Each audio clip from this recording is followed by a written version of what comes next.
因为今天有一个屋主要分享他的房子，他的房子在台南呐，那我们就要一早就要出门了，到他那边可能需要一段时间，所以到的时候再跟大家分享。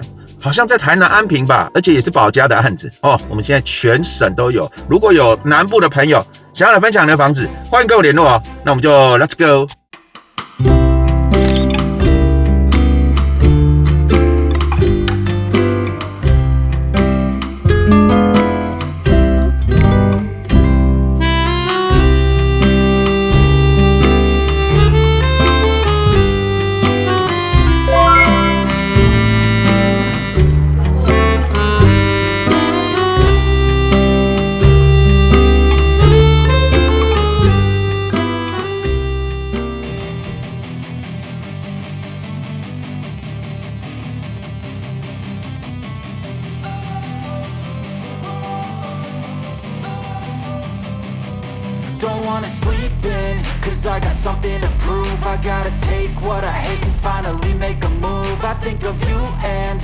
all the shit you don't do. Well, I'ma make hella sure that I don't become you. I have no regrets, yeah, I'll tie up my chest. 到了 Never forget what it's like to be in debt. 这好像也是一个从化区的感觉哦。有一些新房子，好像是那一栋吧。我们过去跟屋主联络一下，走。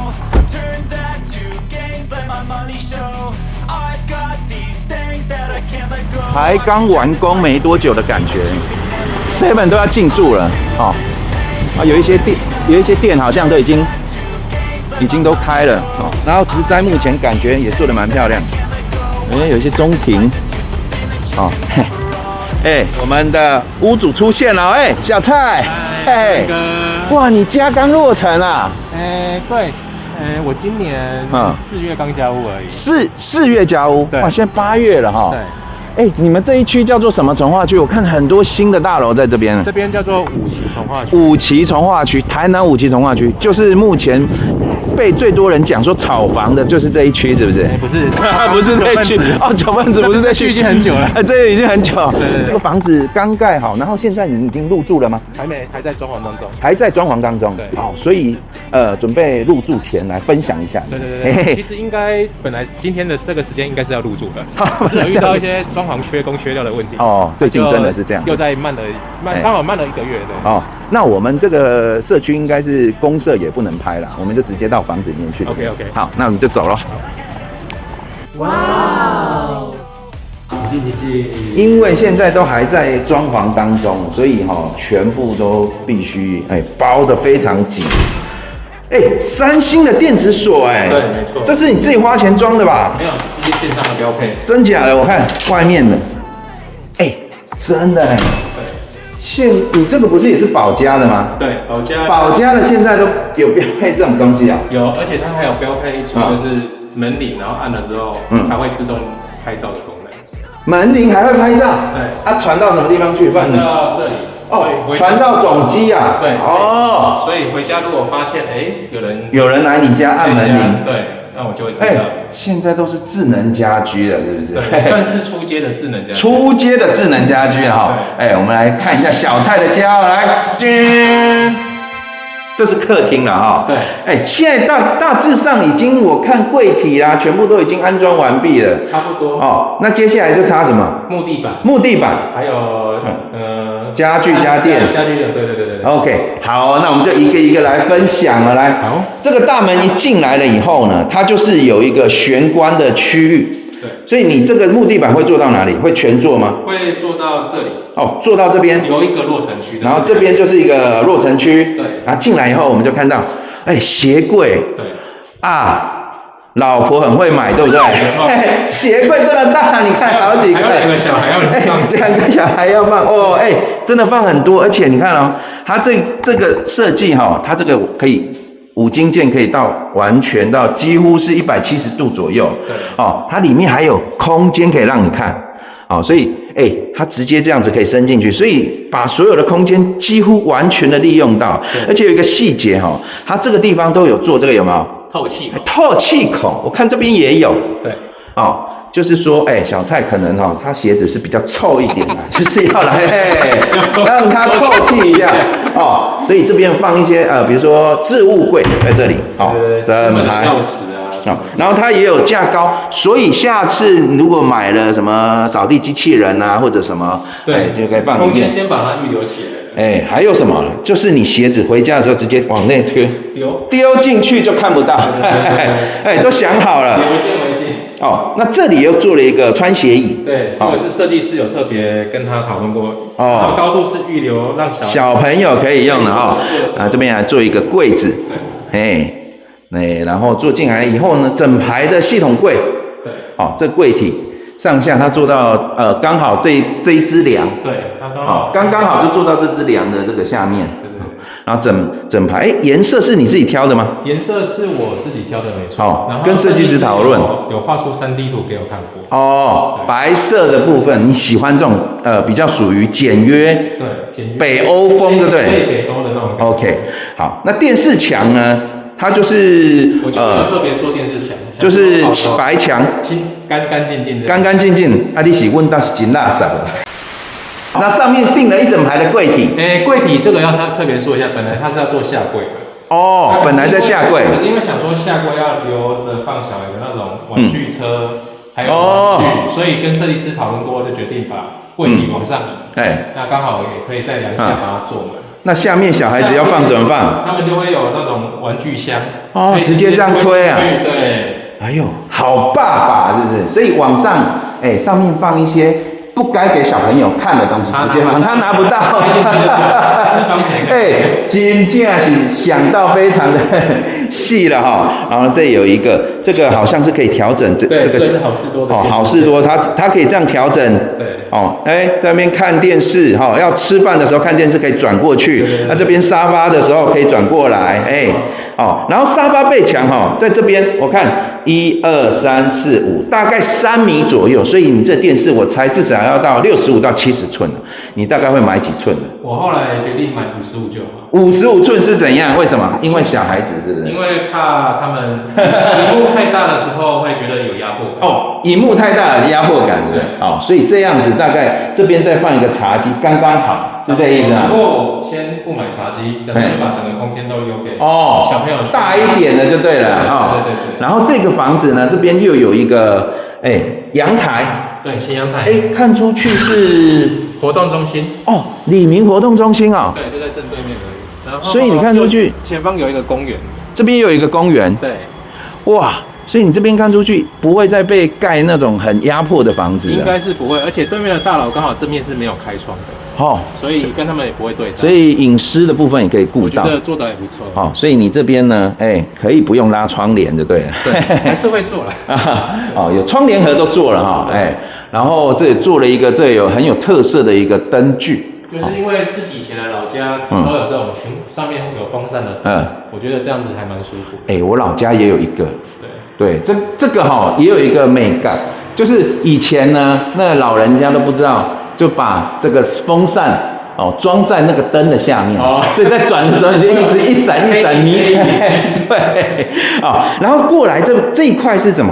这块餐厅餐桌预留要做餐桌你看这上面都已经放3盏灯了，所以你会放一个大概1.5米左右的餐桌，4人座的餐桌。4人座可能不会那么大，就是尽量把空间还是都留给小孩子。留在空地就对了对。然后这餐桌在这边，这里好像有一个东西被敲掉，对不对？对，原本这边建商的设计师他墙在这边，他的隔间墙在这里，然后这边预留了冰箱的位置。冰箱在这里啦。对宝家的规格我非常熟悉，就是这个地方跟我家一样。对，那你现在跟着这个是什么东西？这是樱花的洗碗机洗碗机对。体恤老婆还是体恤自己？体恤自己，都是你在洗的。先买起来，没有用到也没关系。没有用到没关系，至少我们朋友来家里的时候可以跟人家秀一下，温到洗碗机嘛，洗碗机是不是？因为现在朋友家好像很少人用这种。对，这个可以现一下，对不对？洗碗机，然后这个柜体呢？这也是后面装的吗？还是这也是系统柜的一部分？哦，你的后面装潢的时候多装的，对，所以冰箱往这边放，对，所以这就是电器柜了哈，可能放烤箱或者是微波炉之类，哦，然后往内看，它这个是一个一字形的厨房，对，山鸡的部分是林内的哈，对，哦，它这个是一个双口炉哦，林内的啊，我看到。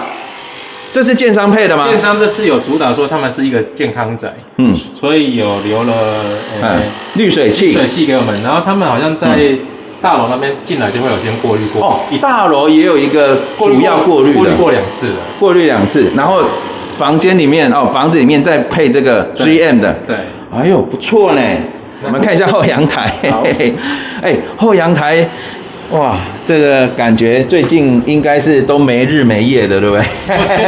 就是辛苦，装潢他们在努力的施工中。对哈。然后后阳台它的大小也大概3房的房型，大概是这样子。哦，放洗衣机啦，然后洗衣槽都没问题。然后看出去。对面的社区嘛，对不对？对面的好像也有一个公园，是不是？那个没有，对面是一间加油站。哦，那是加油站哦。不过这个就变成说，有些人认为加油站是嫌恶设施，可是我反而觉得这个加油站是一个还不错的设施哦，因为它的车流量不大哦，然后又有咖啡跟里面有卖咖啡啊，自动洗就是可以自助洗车哦，自助洗车场可以换轮胎哦，对。小蔡想的都是这些，我想的是说，我可以去那边借个厕所。有借过厕所，你有借过厕所？对，还没有盖好之前，我们是同号。OK， 那公共区域我们大致上就是客餐厅差不多是这样子嘛。对，我觉得它有多这一块来当餐厅很不错。对，所以它是这3房的房型里面，我觉得设计的最好。哦，这个户型的，对。对。哦，那我们来看一下客位的部分哦。客位就在餐厅的旁边，它是一个标准的3件组哦。然后你连客位都有配这个暖风机哦，阿拉斯加的。自己请装潢他帮我另外做的。因为保家通常是只有主卧室里面才会有，对，才会有，所以这个应该也是对不对？对，没错。这个免治马桶也是自己装的。自己装的，对。因为保家的标配就是主卧室的配备会给的比较好，然后客位就是基本上就是减配了哈。那我们看一下这一间，第一间，这是一间次卧哦。这间次卧感觉也蛮大间的。未来要留给女儿的房子。女儿比较大间，对不对？我就知道，我给女儿也比较大。大概是这样子。宽度，宽度它是大概4片左右，大概2.4米左右的宽度。这样子做一个双人床绝对没问题啊。很多现在的房型它的主卧室大概就这么大而已，很多现在都很小间啦。门都还没装，是不是？门建商为了做系统柜，所以窗户柜做系统柜。先拆掉啦！哎呀，真的是，以后想说都没有门了，是不是？那我们来看一下客房的部分客房这个就儿子了，没错。儿子就拿吸尘器帮忙扫家里、扫地就好了，对不对？让他学一下的。你说加油站我看到了。对。所以冷气的格栅都在这边。对，这边然后因为它每个格栅的大小也不一样，所以像我的这一间，后来看过，它只能装1对2台。它如果是像隔壁 A 栋的户型，它有些可以直接装到1对1的3台到4台都没问题。所以1对22台等于说你放2台，如果多放1台的话，它就要叠起来。会叠起来，像我那个窗就被遮到了。像有些邻居他们是用叠的方式去叠上去的。我不喜欢窗户被。为什么？那就用1对多就好啦。就大家的喜好不一样。有人喜欢1对1装多一点。其实现在做这种冷气用变频的都很省电的啦，所以1对多其实也没差多。我也是2台1对2啊，就差别在于说退税少退有差，因为他自己收来继续退货无税，所以少退2000块。像我家的那个雨遮，他也帮我做一个隔栅，大概也是这样，也只能放2台就看到邻居往上堆叠对。真的把那个美景还有它的那个采光给影响到了。最后一间主卧室也是花最多钱的地方，对不对？对，为了太太做一个大衣柜。真的。来，我们来看一下，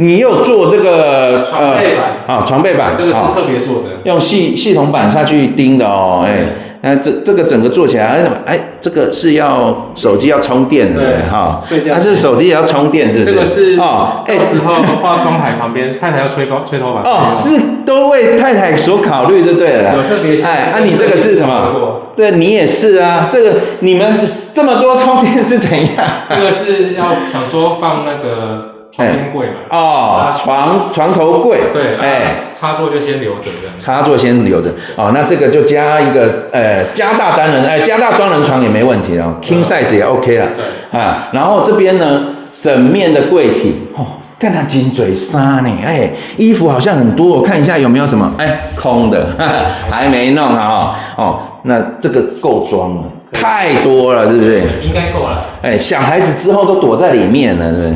看看然后这边也是，然后我再看一下来这个我知道。这些都是老婆的，没错，你的就是折一折放这边就好了啦。我自己预留了一区就放在这边。什么一区？你只有这个啦，什么一区？下面两个。这边是你的。我讲好，这边是我的。已经说了啦。对。当男人真是命苦，够了是不是？告诉自己不要买太多。这样子还可以省钱。然后我们看一下，最后看一下花最多钱的主卧室的卫浴，有对外窗有。宝家的房子就是它的房型都会把窗留给房间。对。它居然这一次还多开了一个对外窗给这个主卧室的浴室，不错而且还有浴缸，还有浴缸难得的。哇。然后这个还有配这个人造石的台面，对，然后这个免治也在这边标配，对，哇，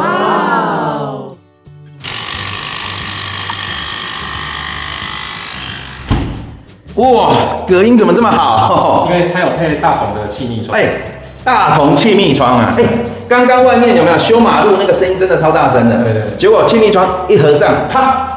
完全感觉耳朵就被东西塞住了。对，因为以后应该也是开冷气为主。开冷气为主。不会啦，外面那个修好马上，它就会。因为台南的冬天都算温暖，所以冬天就是冬天也要开冷气啊。冬天会把门打开。对。这个看出去也没有什么隐私的问题，所以打开也 OK 啊。对，因为这边是活动中心嘛，然后跟隔壁大楼的动区也算，而且对面大楼刚好这边没开窗。你这社区叫什么名字啊？嘉宏千亿。嘉宏千亿，感觉只要有一个家的都会联想到宝家，还真的是宝家。是宝家的。跟我那个是没有一个家，但是也是宝家的。它真的是好像你随便石头丢出去砸破人家的玻璃，他们家是宝家的，有很大比例是宝家的。在这个从化区这里好像是宝家的，就是少数有的案子。这边几乎都别的建商的，比较多，像这条前面有一条永华路，全部都是龙腾建设。龙腾对，听起来好像很高级的，是高雄的建设，姓龙的都很厉害。那我们今天好好的问一下这个小蔡小蔡是在地人吗？在地人，台南在地人，对，就问在地人最准。那本来住什么地方？我本来就住在老家，在前面的市政府附近。起建固了所以也算是什么特区内，对，市政特区那怎么想搬来这里？你都住在那个天龙国的区域了，怎么还想搬来？因为那个算是台南的比较偏老市区的附近。老区啊，它过了一条马路，就是又区分成中西区跟安平区。我们对台南的地理位置不是很熟，反正那个就是老区这一区是属于五期从化区，比较新的。对，当时就是因为老区想要搬在比较新的区域的时候，去看的房子，有看的哪些区的？因为台南最近很热我最主要还是都是这一区的房子，五期的房子为主，对不对？我看其他建案吗？有像前面龙腾，我刚说的龙腾，它当时在这个同个时间点，也在盖其他的建案。对，所以那时候你去看了以后，为什么没有选那个呢？其实我最早是看比较新的中古屋。然后新的中古屋那时候一坪大概16万左右。16万。对，那像这间是当时开18万，然后龙腾开大概21到22。所以龙腾比较贵。对，因为它地点又跟市政府更近。更近。对。所以你意思是说，旧的16万，对，然后高级的22万，我选一个中间的，是这意思？而且它的坪数也比较大，比较适合。对，龙腾的坪数就是比较小。我现在刚刚看到那个广告现在主打都是22到32坪，那是小坪数。远雄有一个案子，我在看到广告22坪，现在都主打这个太小了，就是变成说适合单身，或者是新婚夫妻，新婚夫妻，或是至多一个小孩，或者是小三房，反正就是找不到比较适合的，最后就是价格也可以，然后又是在这个你喜欢的区域选择的这个案子加红签意。对，当时就想说，本来已经中古屋看了一轮，发现找不到中意的，就有点心灰意冷。心灰意冷，想不到就刚好。无意间看到这间我知道，所以来看了之后就决定。你是不是去旁边的加油站借厕所的时候，然后看到，哎呦，这里有没有一间适合我的？那我们就是虽然还没住进来，但是你毕竟是老台南人呐，所以可以跟我们分享一下这个房子你买到现在这个区域这个建案有没有什么优点可以跟大家分享？它的优点就是说，它这里算。周边的生活机能很方便，像前面就是前阵子很有名的 7第1万间亚万门市在这里。7第1万间对，等一下一定要去看一下。然后这一条路上就有6、7间超商，我们家楼下也要再开一间。这里有一间超商，然后那边100多公尺又有一间 7， 2间 7打在一起了。对，然后再来就是这边的学区的，就是风评都不错。这边的学区还不错。对，这学区离这里你的房子这边离多远？就大概200-300公尺。200-300公尺，所以可以放牛吃草，小孩子早上踢一踢，叫他自己去上课。就是它够大之后，因为这边公园绿地也很多所以如果要让小孩带去运动或者是带出去玩。也很方便。最重要是觉得，大家认为台南市很难停车，可是这里的停车是反而非常的方便，不用钱的，对，那还免费停车场，对，就很难得在这里是有优势。所以就是你觉得这边因为是新重划区，所以离好的学区或者是公园绿地又多，小孩子未来的生活品质要带小朋友出去的话也会比较方便。对，然后 7也多，便利商店也多，机能也好。对，听起来好像什么都有嘞。那还有其他的优点吗？然后再往前一段路的话，就有家乐福跟星光三月。家乐福跟星光三月转弯一条路就到了。一条路就到。对，所以是就是吃的机能也有，然后百货卖场的机能也有。对，意思是这样。生活机能这边应该衣住行娱乐都有了。我会觉得说很多人都会批评保家的建案就是买了怕会漏水啊，或者是说它的用料不好啊。用料不好。可是如果以我当时1坪18万的价格，我是真的觉得算还蛮超值的啦。你是说买保家的房子怕会漏水，所以有些人就建议去买老公寓，结果老公寓更惨。就每个人喜欢，因为我自己是喜欢新，然后这个点又觉得很喜欢所以知道这边有这个建的时候，我觉得应该这边再不买，可能就买不到心目中理想的房子了。对。所以你意思说，就是其实本来看到保家，虽然地点很喜欢，但是看到保家也会害怕担心，还是会有一点点担心。但是有上去爬了文，然后看到别的朋友屋主分享，其实也没那么不堪呐。至少他们都会修理了，只是说可能速度会比较慢。速度会比较慢一点。对，你都给吹了，你电话卡夺命连环 call，那就很快就来。他还是会来修。还是会来修，那就好。对，终究会修好了，不用担心。还有没有其他的优点？还有就是说，虽然我只买4楼而已，可是因为它对面就是活动中心跟公园所以4楼这个高度刚好可以看到他们种植的树梢啦，还可以看树梢啦。对。所以这样子看出去也是绿油油的一片。对，而且因为对面那栋大楼它是没有开窗的，对，所以这样子隐私也保有，然后又有动距，对，感觉好像不错。所以楼层的高度并不是影响，主要是看那个动距。当然当时会买4楼也是因为4楼是最优，价格最划算。真的对，价格多优呢？刚刚他说18万啊。其他的楼层是怎么样？其他像最高的楼层1坪大概会多到2万左右。所以20几万去了要到二字头去。那现在呢？现在的这个时间，现在这个时间点，有些最新卖出去已经到件3了。真好。对。今天可以吃牛排了。可以。好，那刚刚讲的这都优点嘛，优点差不多这些嘛。那有没有什么缺点可以分享？缺点不管是这个区域或这个建案。这个区域先讲这个区域好了。这个区域就算是台南市比较边边的位置。边边呢？所以它要上高速公路的话。通常车程都会比较久对，车程比较久一点。这个也是看人，因为有的人呢一辈子都没有离过他这个村子，所以他也不用去高速公路。对。你是需要吗？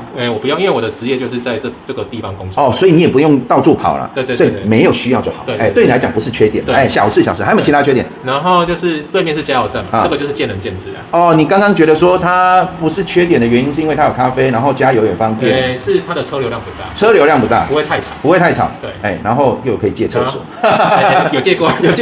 对。那还有什么？还有就是说保家，再来就讲回这个建筑本身。对，这个建筑就是因为保家的东西，我觉得就是像人家说，你买一个东西，就是这个价大概它就配这些东西嘛。对，我觉得以它这次的配备来讲算不错。CP 值。对，可是它的工就比较没有那么细。配备给的不错，但是工没有给的这么的细致，对。像我从交屋后来到，从整个要交屋到验收啊，我总共验了3次。验3次。对，其实。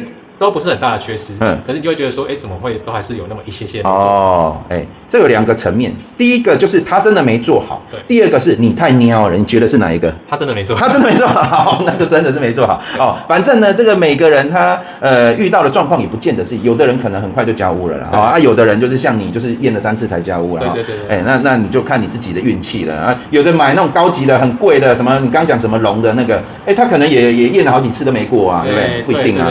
这个房子的东西其实很难去弄一个很完整的，一次就搞定了。它毕竟光盖这个房子盖了好几年了，当然会有一些细节地方没做好啊。主要是他愿意来处理，这个才是重点。对，他还是有来处理。不过就变成说，像我这是第一次买预售屋嘛，我前面其实有买过一间中古屋。对。那我现在就觉得说，因为我自己比较不擅长弄这些装潢啊，还有检查这些屋子的部分细节的部分呢。所以说，如果下次还有机会要再换屋的话，我会比较倾向去买屋龄比较新的成屋。都看得到的。对。就是前个屋主已经都帮你把问题都 debug 掉了。对。而且有一个好处是说，他们这样子住了一段时间之后，因为社区的管委会已经成立了，什么样垃圾要怎么处理现在都在讨论这个，对不对？对，很烦，对不对？其实像我们垃圾间的垃圾要怎么样弄，这也是目前大家比较伤脑筋。所以你对你来讲，你下一次可能会选比较新的中古屋，不会选这种预售屋了。如果有机会再有机会，肯定有机会的。那所以缺点差不多这些了。对，哇。那我们刚刚听了小蔡分享他买这个房子的一个买房过程优缺点分享最终我们还是要来一个真心话不冒险。什么是真心话不冒险？就是小蔡你讲真心话，让我们对这个房子有兴趣，或者这个区域有兴趣的好朋友或线上的朋友不会后悔买错房所以你要讲真心话。假设再回，什么时候买的？前年的8月定的。所以你意思是说前年的8月还有18万，现在都30万了，金尼瓜。可能有些屋主他如果没有卖那么贵，还有卖，所以要看屋主的良心。那你可不可以不用2万加2万，20万卖给我就好。等我。开玩笑你再回到大概前年一样的预算，一样的考量，依旧会选择这一个案子吗？还是会选这个案子？还是会选这个案子。保家的优势就是它的地点都选得很好，然后它的格局也都规划得还不错。对啊，这个价我觉得配得上他给的东西。OK， 好，那就反正是物有所值嘛那我们你会推荐大家来这个从化区，这叫5期从化区，对，还是其他的什么新市啊，还是什么其他的从化区？还有什么湖美湖美从化区，湖美从化区，子寮。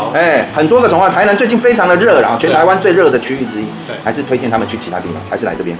如果说你今天不是工程师，没有要到南科上班的需求的话，或者是说你是已经准备要退休，喜欢找一个比较悠闲的地方，这里是一个还蛮不错的区域。这里是蛮悠闲的，就对了。对。但是如果说是年轻人，你意思说，年轻人不能住这里你也是年轻人啊。他们要早上赶着上班的话，其实会很辛苦，比较辛苦。因为我们就有同事的先生，他们早上要进南科，他说要早上5点多就要。现在对了，5点多。他只要过大概6点多吧，进南科就是一定会一路塞车。5点多我去坐高铁已经到竹科去了呢。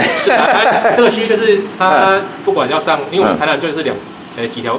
主要干道开86这边往北是国道8号，都要开个20分钟左右。那真的是塞车的问题，如果没解决的话，住这边到科学园区还是有一段距离的，对。而且刚刚讲的那个20分钟是没塞车的时间，如果塞车的话，那就是再加倍起跳。